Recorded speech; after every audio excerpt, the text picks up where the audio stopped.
सबको राम राम। सबसे पहले तो मैं धन्यवाद देना चाहता हूं और बधाई देना चाहता हूं पलसानिया जी को, जिन्होंने एक समाज में, देश में और दुनिया में एक पहचान बनाई है और ये दिखाया है युवाओं को, समाज को, कि यदि हम चाहें तो कुछ भी कर सकते हैं और समाज के लिए कर सकते हैं, किसान के लिए कर सकते हैं, देश के लिए कर सकते हैं। और मुझे बहुत फ़ख्र होता है, गर्व होता है जब भी इनका नाम आता है, क्योंकि इन्होंने ऐसा काम किया है इस छोटी सी उम्र में, सारे लोगों को, सारे पार्टी पॉलिटिक्स सब चीज़ों से ऊपर उठ के समाज के लिए जो ये आप लोग कर रहे हैं, मेरा बहुत बहुत धन्यवाद आपको, मुबारकें आपको। और मुझे लगता है कि ये एक शुरुआत है और ये बहुत दूरी तक जाने वाला है। मुझे लगता है इसका यदि हम 10 साल बाद में कभी इकट्ठे होकर बात करेंगे तो दुनिया को पता चलेगा कि जो आप लोगों ने बेड़ा उठाया है उससे आज क्या परिवर्तन आया है। जो परिवर्तन की अभी पहले चौधरी वीरेंद्र सिंह जी बात कर रहे थे, मुझे लगता है वो परिवर्तन दिखने को मिलेगा। मैं जैसे आप लोगों ने बताया, क्योंकि जो आपने बताया कि समाज के द्वारा समाज के लिए क्या हो सकता है, क्या कर सकते हैं, और हमारी कल्चर और एग्रीकल्चर, मुझे लगता है कि एग्रीकल्चर सबसे बड़ी कल्चर है और उस एग्रीकल्चर की कल्चर को हम लोग जो समझते हैं उतना दूसरे बहुत सारे आजकल नकली किसान भी बन गए हैं वो नहीं समझते हैं, क्योंकि बहुत सारे किसान हैं जिन्होंने खेती नहीं देखी लेकिन वो किसान है और ज़्यादा फ़ायदा वही उठा रहे हैं।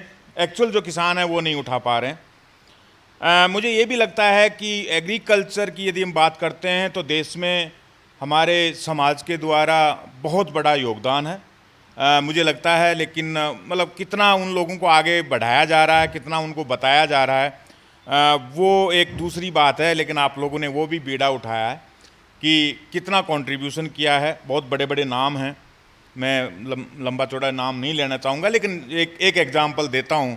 डॉक्टर राजेंद्र सिंह परोदा, जिनको देश ही नहीं पूरी दुनिया की कृषि में उनका कंट्रीब्यूशन को जाना जाता है।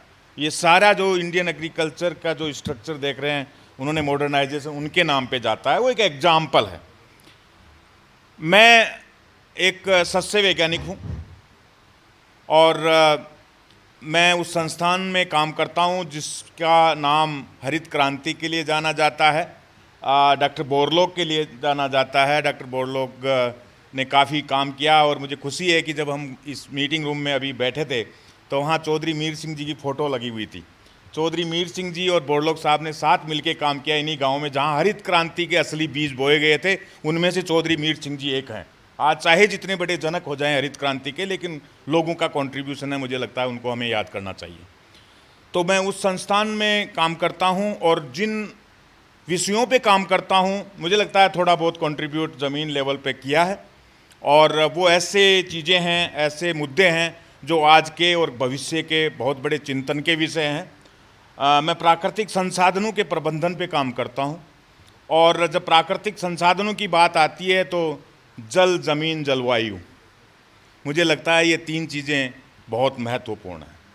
और हम तो उस प्रदेश से आते हैं जहाँ पानी क्या होता है हमें पता है। पानी मिलता नहीं पीने को, लोग कितनी दूर से लेके आते हैं।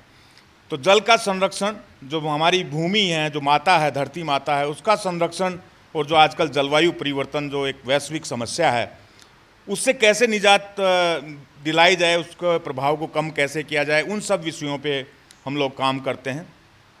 और इनको ठीक करने के लिए देखिए, अभी सरकार कहती है किसान की आमदनी बढ़ाना है।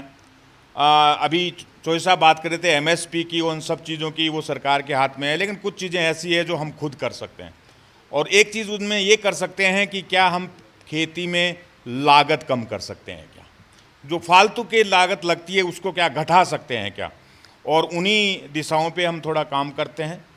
तो मैं कुछ विषयों पे मैं आपको बताना चाहूँगा जिन पे हमने काम भी किया है और जो किसानों के यहाँ हो भी रहा है और ज़्यादा से ज़्यादा किसान उसका फ़ायदा उठा सकते हैं। तो एक तो मैं संरक्षण खेती की बात कर रहा हूँ, संरक्षित खेती कह दो, संरक्षण खेती कह दो, उस पर काफ़ी काम किए हैं। और आप लोगों ने अभी आजकल एक समस्या सुनी होगी, पराली जलाते हैं किसान और एयर पोल्यूशन होता है, उसके ऊपर मैं खुद पिछले 20 साल से काम कर रहा हूँ और हमने काफ़ी हद तक किसानों के लिए ऐसी तकनीकियों का इजाद किया है जो कम लागत में पराली को जलाने से मुक्ति दिला सकती है, किसान की ज़मीन की उर्वरा शक्ति बढ़ सकती है, बहुत सारे दूसरे फायदे हो सकते हैं, लागत कम हो सकती है, पैदावार ज़्यादा हो सकती है और जो पर्यावरण परिवर्तन की परिस्थितियां हैं उनमें जो नुकसान होने वाले हैं उनको कम कर सकते हैं। और उसी में हम संरक्षण खेती, जिसको हम शून्य कृषि, जो बिना जुताई के बिजाई की बात करते हैं, पराली को खेत में रखते हैं, उसकी बहुत सारी मशीनों का इजाद हो चुका है। हैप्पी सीडर की जैसे हम बात करते हैं, ये ऐसी तकनीकियां हैं जिनके ऊपर बहुत सारा काम हुआ है, बहुत सारे किसान और किसानों के साथ मिलके काम कर रहे हैं। तो वो एक चीज़ है, मुझे लगता है उसका समाधान है, लेकिन उसमें भी बहुत सारे लोग बीच बीच में भटकाते हैं किसान को। और दूसरी जो चीज़ है, हम एक पानी की जो संरक्षण की बात करते हैं, जो जितना भी हमारा सिंचित क्षेत्र है उसमें, क्योंकि हम फ्लड इरिगेशन करते हैं, हालांकि फ्लड इरिगेशन कितने साल चलेगी, कितना हम अफोर्ड कर पाएंगे वो पता नहीं है, लेकिन जो करते हैं उसका जो है, यदि समतलीकरण, हम पहले देखते थे परंपरागत हमारे कढ़ाक बोल दो या जो भी बोल दो उसको, जिससे मांझा बोल दो, उससे ऐसे अंदाजे से लेवलिंग करते थे। एक है लेजर भूमि समतलीकरण यंत्र, जिसका 2001 में पहले हमने सबसे पहले काम शुरू किया। और उस समय मैं एक चीज़ ये भी बताना चाहता हूँ कि जनरली लोग बाग कहते हैं, किसान को अंडरमाइन करते हैं, ये तो हमारा किसान गरीब है, पढ़ा लिखा नहीं है, ये महंगी चीज़ है, वो नहीं है। मुझे लगता है जिस चीज़ में दम है और यदि किसान को समझ में आ गई है तो वो सब चीज़ें मैटर नहीं करती। और उसका एक एग्जांपल यही देना चाहता हूँ कि ये जो भूमि समतलीकरण यंत्र है, हमने जब इंपोर्ट किया था शुरू में पहला, तब ये 7.5-8 लाख रुपए का था। जब हम शुरू चलाने लगे और जैसे किसान को थोड़ा थोड़ा समझ में, आज जो है 45,000 किसानों के पास में वो यंत्र है। तो ये एक, और उसमें सोफिस्टिकेटेड है, कंप्यूटराइज सिस्टम है, महंगा है, सारी कुछ चीज़ है, लेकिन किसान ने अडॉप्ट किया। आज जो है 70 लाख हेक्टेयर भूमि पे उसका उपयोग हो चुका है। तो मुझे लगता है किसान को अंडरमाइन नहीं करना चाहिए टेक्नोलॉजी के अडॉप्शन के मामले में। एक जो जितनी भी हम जो है, जैसे ऑयल प्राइसेस जो है ना, फ्यूल के प्राइसेस बढ़ रहे हैं, और हमने ये पाया है कि जितनी ज़मीन की जितनी ज़्यादा जुताइयाँ, पहले कहते थे ना, दब के बाग तो रज के खा, या जो है गेहूं बोएंगे तो घड़ा जो है ना पानी का गिरा दिया, वो टूटे ना, इतना बढ़िया से जो है ना उसको कर दो। मुझे लगता है वो ज़माना चला गया है। और पूरी दुनिया में, क्योंकि हम अंतर्राष्ट्रीय संस्था हैं, बहुत सारे देशों में काम करते हैं, तो पूरी दुनिया में इतने लार्ज स्केल पे इसको अडॉप्शन हो रहा है। और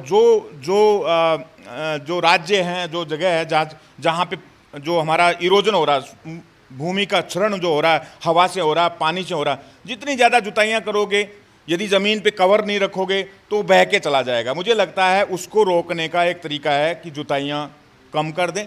जुताइयों की ज़रूरत नहीं है, इसके लिए टेक्नोलॉजी अवेलेबल है, जीरो टिलेज की जो बात करते हैं, और काफ़ी सक्सेसफुल है। पैदावार घटती नहीं, बढ़ती है, और लागत घट जाती है, और बहुत सारे दूसरे फायदे हो जाते हैं, जो वातावरण का प्रोटेक्शन भी करते हैं, पानी की बचत होती है, सारी चीज़ें हैं।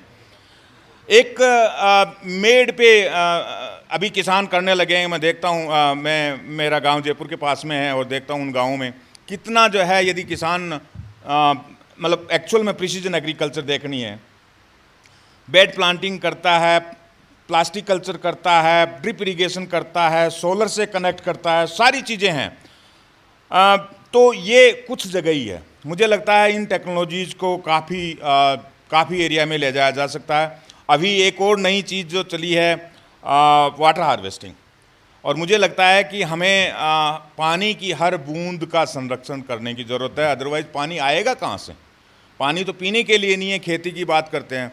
पहले बहुत सारी चीज़ें ऐसी हम करते रहे, जो जैसे पानी का है, अब धान में पानी भर के रखते हैं, क्यों? कि खरपतवार नहीं आएगा। क्या हम पानी को खरपतवार नाशी के रूप में उपयोग कर सकते हैं? कितना अफोर्ड कर सकते हैं? कितने दिनों तक अफोर्ड कर सकते हैं? मुझे लगता है इन सब चीज़ों को बदलने की ज़रूरत है। आजकल तो बहुत सारे जो है, जिन इलाकों में, क्योंकि हिंदुस्तान में धान बहुत होता है, 42 मिलियन हेक्टेयर में, सीधी बिजाई। अभी जो है कोरोना के काल में आपको मैं बताना चाहता हूँ कि हमने एक एनालिसिस किया, और हमारा एक पेपर जो है कल आने वाला है, जिसमें हमने हरियाणा और पंजाब का एनालिसिस किया, और ये देखा कि ये कोरोना के कारण से लेबर की अवेलेबिलिटी जो घटेगी उसका कितना नुकसान किसान पे होगा, कितना नुकसान उसके कारण से रेजिड्यू बर्निंग पे होगा, और उस रेजिड्यू बर्निंग से कोरोना का इन्फेक्शन, क्योंकि जो है हार्ट और ये रेस्पिरेटरी डिजीजेज उसको, और ये पाया गया है कि हमने जो एनालिसिस किया कि $1.8 बिलियन का नुकसान हो सकता है उससे, यदि करेक्टिव मेजर्स नहीं लिए गए। और उसकी अल्टरनेट टेक्नोलॉजी सजेस्ट की, किसानों ने बहुत अडॉप्ट की। और आप ये देखिए किसान हमारे, हम कहते हैं ना कि किसान ये नहीं करता, 5 लाख हेक्टेयर एरिया में डायरेक्ट सीडिंग कर दिया एक साल में, यदि उसके पास में यदि टेक्नोलॉजी है और उसको समझ में आ गया। अभी जो डिले हुआ प्लांटिंग, और उसके कारण से यदि हम 10-15 दिन का विंडो बाय कर दें किसान के लिए, तो अपना गेहूं की बिजाई टाइम पे कर सकता है। और वो टाइम पे करने से उसको सिर्फ प्रोडक्टिविटी बढ़ाने की बात नहीं है, जो दाने बनते समय जो तापमान बढ़ता है, हम कहते हैं हवा निकल गई, ये हो गया, वो जो है टर्मिनल हीट जिसको बोलते हैं, उसका असर भी कम कर सकते हैं। तो ये सारा कुछ जो है ना एक सीक्वेंस है। और मैं ये बताना चाहता हूँ कि ये सारी चीज़ें, मैं इसलिए कह रहा हूँ कि आज चौधरी वीरेंद्र सिंह जी भी कह रहे थे कि कोरोना में यदि एग्रीकल्चर ने हमें सबको बचाया, और एग्रीकल्चर ने नहीं, हमारे किसान ने बचाया है। जो हम इम्यूनिटी की बात करते हैं, वो न्यूट्रिशियस फूड जिसको मिला है वो सब इम्यून है, उनको कोरोना का इफेक्ट नहीं हुआ। और इसीलिए जो है हमारे यहाँ गाँव में ढानियों में कम से कम है, जहाँ पे पूरे न्यूट्रिशन नहीं मिल रहा है वहाँ पे कम है। ये सारा किसान का है। बहुत सारी और तकनीकियाँ हैं, जैसे ड्रिप इरिगेशन की बात करते हैं ना। मैं ऐसा नहीं है कि मैं कुछ बहुत सारी चीज़ें नहीं बता रहा हूँ, लेकिन मैं ये कह रहा हूँ ये कंपोनेंट्स हैं। और हम बात करते हैं पोर्टफोलियो की, हम बात करते हैं कॉम्बिनेशन की। तो कॉम्बिनेशन ऐसे आ रहा है कि जो है हम यदि बिना जुताई की बात करते हैं, आप किसान के पास जाइए, बहुत सारे किसान हैं जो हॉर्टिकल्चरल क्रॉप में ड्रिप इरिगेशन लगा रहे हैं, वेजिटेबल्स में भी थोड़ा लगा रहे हैं, लेकिन दूसरी जो हमारी धान्य फसलें हैं उसमें नहीं कर रहा। वो कह रहा है जी मैं इसको लगाऊंगा फिर उखाड़ूंगा, और सेकंड ईयर में यदि उसने सब्सिडी भी ले ली तो आप दूसरे साल में देखेंगे डोली की तरफ या वहाँ तारबंदी है वहाँ लटके रहते हैं वो ड्रिप सारे के सारे। तो उसका कारण ये है कि हर बार जो है उठाना रखना ये करना ये झंझट है। कॉम्बिनेशन हम जो बात कर रहे हैं वो ये कर रहे हैं कि यदि जुताई की ज़रूरत ही नहीं है, बिना जुताई के खेती कर रहे हैं, पैसा बचा रहे हैं, तो आप उस ड्रिप को ज़मीन के अंदर गाड़ दो 15 सेंटीमीटर, वो हमने किया है। तो आप ऊपर बिजाई करते रहो, नीचे ड्रिप है, आपको उठापटक करने की ज़रूरत नहीं है। देन उसके बाद में उसको जो है आप ऑटोमेशन पे ले जाओ, ड्रिप इरिगेशन को सोलर से कनेक्ट कर दो, ऑटोमेटेड सिस्टम कर दो, आपके मोबाइल में बटन होगा, उससे आप जो है ना घर में लेटे लेटे उसका काम कर सकते हैं। मुझे लगता है भविष्य की खेती उस दिशा में जा रही है और जानी चाहिए, जिस पे काफ़ी कुछ हो रहा है काम, और जिन्होंने देखना है हम उनको दिखा भी सकते हैं ये काम जो चल रहा है। क्योंकि जो है आजकल डिजिटल एग्रीकल्चर की बात कर रही है, सरकार भी बात कर रही है डिजिटल एग्रीकल्चर, ये सारा डिजिटल उसी डायरेक्शन में है ना। बात ये है कि वो सब्सिडी जो जा रही है ना वो काउंटर प्रोडक्टिव है। 80% सब्सिडी देके भी किसान जो है ड्रिप इरिगेशन नहीं करता, तो बिजली और पानी फ्री दोगे हरियाणा में और ड्रिप भी दोगे तो क्यों करेगा ड्रिप, क्या मोटिवेशन है। तो मुझे लगता है ये काउंटर प्रोडक्टिव पॉलिसी जो है इनको ठीक करने की ज़रूरत है, और तभी हमारे प्राकृतिक संसाधनों का संरक्षण हो सकता है। बहुत सारी सब्सिडी ऐसी हैं जो जिसकी ज़रूरत नहीं है। किसान को जो है उसके लिए इंसेंटिव दो। जो हम बात कर रहे हैं, हम ये कह रहे हैं कि किसान यदि कार्बन, आप जो है पेरिस एग्रीमेंट हमने कमिट किया गवर्नमेंट ऑफ इंडिया ने कि 1/3 ऑफ दी जीडीपी जो है उसका हम जो है एमिशन इंटेंसिटी कम करेंगे, तो कम करेंगे, आपने कमिट किया है। और वो कम कौन कर रहा है? किसान। यदि पेड़ लगा रहा है, यदि खिचड़ी लगा रहा है, बबूल लगा रहा है, जो भी लगा रहा है, तो कार्बन सिक्वेस्ट्रेशन कर रहा है। क्या हम उसको पेमेंट कर रहे हैं इकोसिस्टम के लिए? करना चाहिए। क्या वो पानी बचा रहा है? वाटर के इतने फुटप्रिंट्स हैं, क्या उसको पेमेंट मिल रहा है? तो मुझे लगता है ये सारी चीज़ों के लिए टेक्नोलॉजीज़ हैं, लेकिन किसान को उसका इंसेंटिव मिलने चाहिए in terms of ecosystem services. और वो उस डायरेक्शन में भी हम काम कर रहे हैं कि इकोसिस्टम सर्विसेज यदि किसान को इंसेंटिव मिले तो किस चीज़ के लिए, किस टेक्नोलॉजी के लिए कितना मिलना चाहिए, ताकि सरकार जी मैं कह दूं ये मशीन ले लो, इसमें हम 50% सब्सिडी, फिर उसके चक्कर लगाएगा, उसको कह दो ये काम करना है, मशीन तू जो मर्जी ला, जहाँ से ला, ये हम इंसेंटिव देंगे। मुझे लगता है किसान के लिए ईजी हो जाएगा। तो जितनी भी ये टेक्नोलॉजीज़ हैं, मतलब बहुत लंबी लिस्ट है, अभी जो आने वाला जो सीज़न है उसमें 2-3 मोटी मोटी बातें हैं। एक तो जो धान की पुराड़ी जैसे यहाँ पे जलाते हैं लोग बाग, वो एक बड़ी समस्या है, नेशनल नहीं ग्लोबल प्रॉब्लम है। उसके बारे में तो उस पर टेक्नोलॉजीज अवेलेबल है, किसान की बचत भी होती है, टाइमली एक्सेस है, बहुत सारी ट्रेनिंग, सारे प्रोग्राम्स अवेलेबल हैं। जिन लोगों को ज़्यादा जानकारी चाहिए संपर्क कर सकते हैं, बता सकते हैं, हम उनको सहयोग कर सकते हैं। बहुत सारे गाँवों में, क्योंकि ये समस्या इधर है, हरियाणा पंजाब के करीब 150 गाँव में तो हम डायरेक्टली काम कर रहे हैं, मशीन है सारा कुछ करके।